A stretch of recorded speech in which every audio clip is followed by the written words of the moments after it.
थे पवन सिंह जी गए वहाँ पे।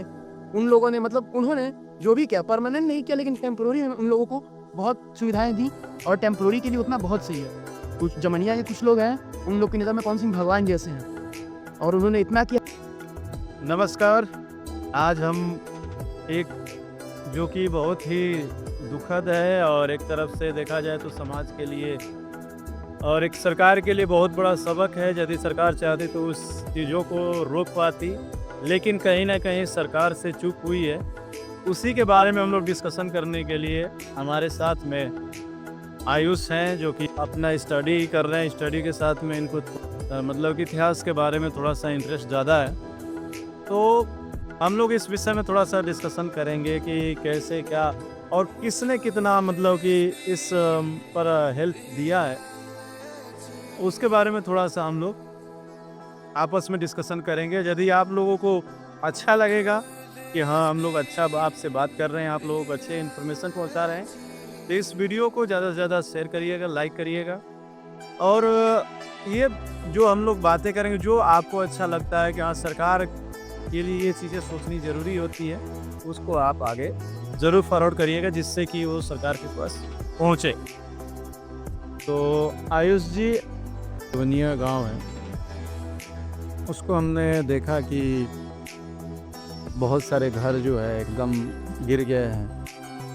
तो क्या आपको लग रहा है कि मान चलिए वहाँ पर सरकार चाहती बचा सकती थी कि नहीं बचा सकती? जी देखिए, मैं एक बात बता रहा हूँ, अगर सरकार चाहती तो वो बचा सकती थी। इतना टेक्नोलॉजी आ गया है आजकल, सरकार अगर चाहेगी तो क्या नहीं कर लेगी। अभी हमारे यहाँ ही देख लीजिए, इतना पानी बढ़ चुका है हमारे यहाँ। अगर वो नहीं लगा होता फाटक हमारे यहाँ तो अभी तक हमारे यहाँ पानी भरा हुआ होता।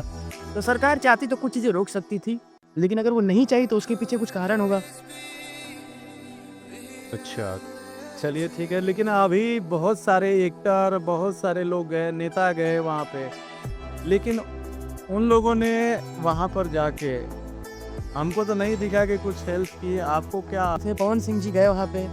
उन लोगों ने मतलब उन्होंने जो भी किया परमानेंट नहीं किया लेकिन टेम्पोररी उन लोगों को बहुत सुविधाएँ दी और टेम्पोररी के लिए उतना बहुत सही है। कुछ जमनिया के कुछ लोग हैं, उन लोग की नज़र में पवन सिंह भगवान जैसे हैं और उन्होंने इतना किया है जो सरकार अभी तक एक्शन नहीं लिया है सरकार ने।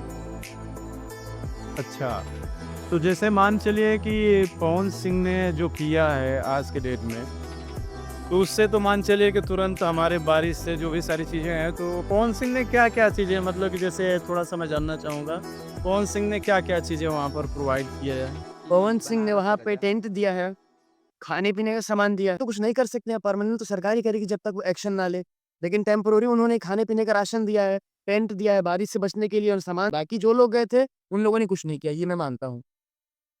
चलिए, बढ़िया है। तो जैसे मान चलिए कि बीच में बहुत सारे माने कि मनीष कश्यप जी भी गए थे, उसके बाद कल्लू जी भी गए थे, बहुत सारे लोग वहाँ पर पहुँचे।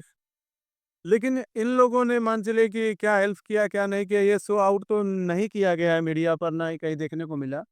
लेकिन पवन सिंह ये सब चीज़ पहुँचा दिया और खुद मिलने जाने वाले थे। लेकिन पुलिस वाले थे, उन्होंने मतलब जवनिया गाँव में जाने नहीं दिया।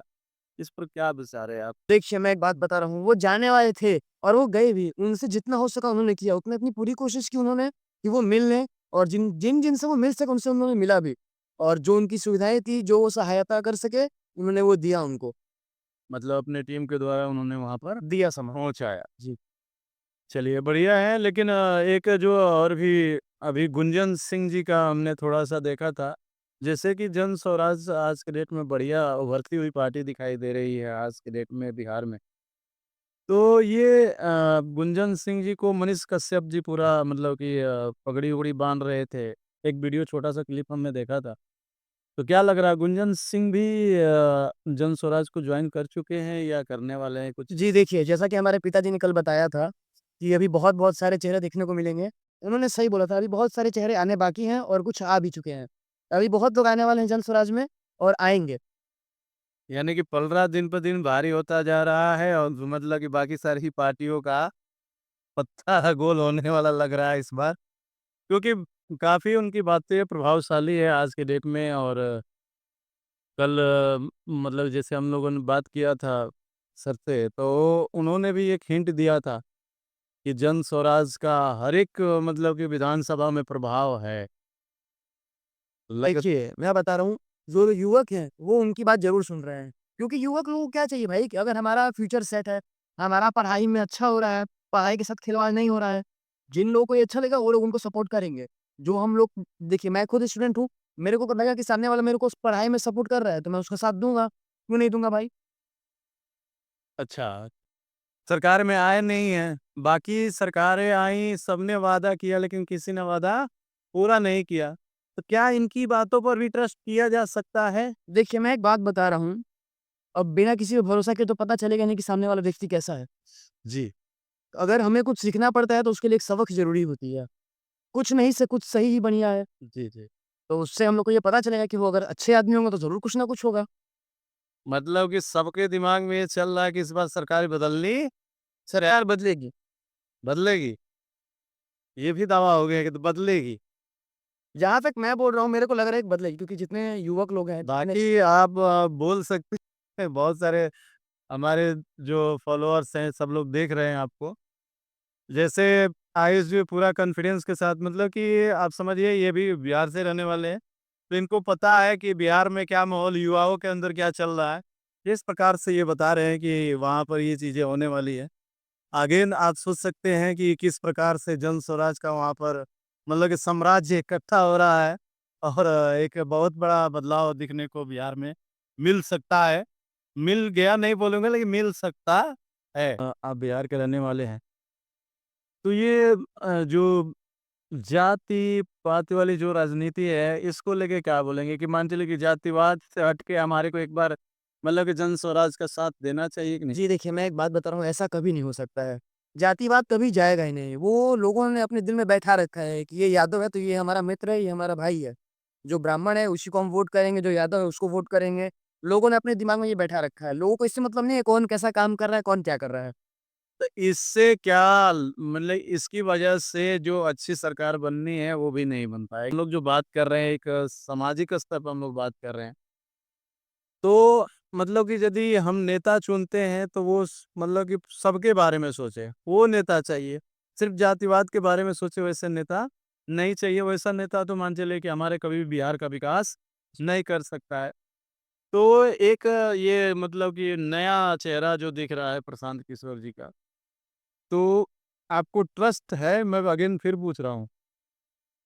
क्योंकि देखिए सबने वादा किया, आप प्रधानमंत्री जी से लेके सबकी बात करूँगा, सबने वादा किया, क्या सबने वादे पूरे किए? नहीं किए। तो क्या मतलब कि इन पे फिर ट्रस्ट किया जा सकता है? क्योंकि सबके साथ है, लेकिन इनका एक रिकॉर्ड भी है प्रशांत किशोर जी का, कि जिसके साथ रहते हैं उसको जितवाया है आज तक। तो खुद की बारी है तो क्या लग रहा है इनका? देखिए, मैं बता रहा हूँ, ऐसा बोला जाता है, बड़े-बुजुर्ग बोलते हैं कि हर किसी को बोल के नहीं समझाया जा सकता है। एक तजुर्बा ज़रूरी होता है समझने के लिए या उसको ठोकर लगनी ज़रूरी होती है। तो अगर हम लोग किसी पे भरोसा करेंगे नहीं तो फिर पता चलेगा कैसे? जैसे हम लोगों ने पहले जिनको भी हमने चुनाव में वोट किया, उन पे भरोसा करके ही वोट किया। अगर वो लोग ये काम नहीं कर रहे हैं तो हम लोग को फिर सबक मिला बिल्कुल। कि वो लोग नहीं कर रहे हैं ये काम तो हम लोगों को कोई और चुनना चाहिए। लेकिन अगर बात रही जातिवाद की तो उसपे हम लोग कुछ कर नहीं सकते हैं। लेकिन अगर छात्र के हाथों में दिया जाएगा कि वोट करना और किसी को बनाना है, जो हमारे शिक्षा को बढ़ावा दे, तो जन स्वराज उसके लिए सही है। तो क्या युवाओं में भी ये जाति वाला घुल चुका है, या स्टूडेंट जो है अभी भी जो शिक्षा ले रहे हैं वो शिक्षा जो देने वाला है उसका सपोर्ट करने वाले? मैं बता रहा हूँ आपको देखिए, जिनमें जातिवाद घुल चुका है वो पहली बात तो वो मतलब स्टूडेंट्स है ही नहीं। क्योंकि उनमें जातिवाद घुल चुका है, उनका पढ़ाई से ध्यान भटक चुका है पहली बात तो। जी। वो लोग इसी में है कि वो यादव है, वो ब्राह्मण है, उनको हम वोट करेंगे। जिनका जो भाई जो छात्र है, वो पहली बात अपना पढ़ाई में मन लगाएगा और वो देखेगा कि अगर हाँ, सामने वाला बंदा पढ़ाई को महत्व दे रहा है, उसको बढ़ावा दे रहा है, तो वो उसी को वोट करेगा। चलिए, बढ़िया। आज जो है हमने बिहार के ऊपर चर्चा किया, और बिहार में हमको भी लग रहा है कि एक बार देखना चाहिए, और नई जो आज मान चलिए कि नया चेहरा, नया सरकार भी देखना चाहिए, क्योंकि आज तक पुराने का आप लोगों ने देखा है। तो एक बार नए चेहरे को भी देखना चाहिए, मौका देना चाहिए, जिससे कि हो सकता है कि यदि उन्होंने मतलब ज़्यादा बड़े वादे नहीं किए हैं, उन्होंने सिर्फ़ शिक्षा और रोज़गार पे बात किया है, और दोनों चीज़ें संभव है, और संभव है हमको लगता है कि इस बार बिहार चुनेगा। धन्यवाद। और ये वीडियो यदि आप लोगों को अच्छा लगा हो तो ज़्यादा से ज़्यादा लोगों के पास शेयर करिए और मतलब कि कोशिश करिए कि जो युवा वर्ग है वो ज़्यादा से ज़्यादा अपनी शिक्षा पर ध्यान दे, क्योंकि शिक्षा से ही एक अच्छा समाज का निर्माण हो सकता है। और शिक्षा जो बढ़ावा दे रहा है तो उसके साथ देना बहुत ही ज़रूरी लगता है अपने को भी। धन्यवाद। और मैं लास्ट में मैं यही बोलूँगा कि आप लोगों ने इतना देर तक सुना, समझा। तो यदि आप लोगों को वीडियो अच्छी लगे तो इसको शेयर ज़रूर करें। धन्यवाद।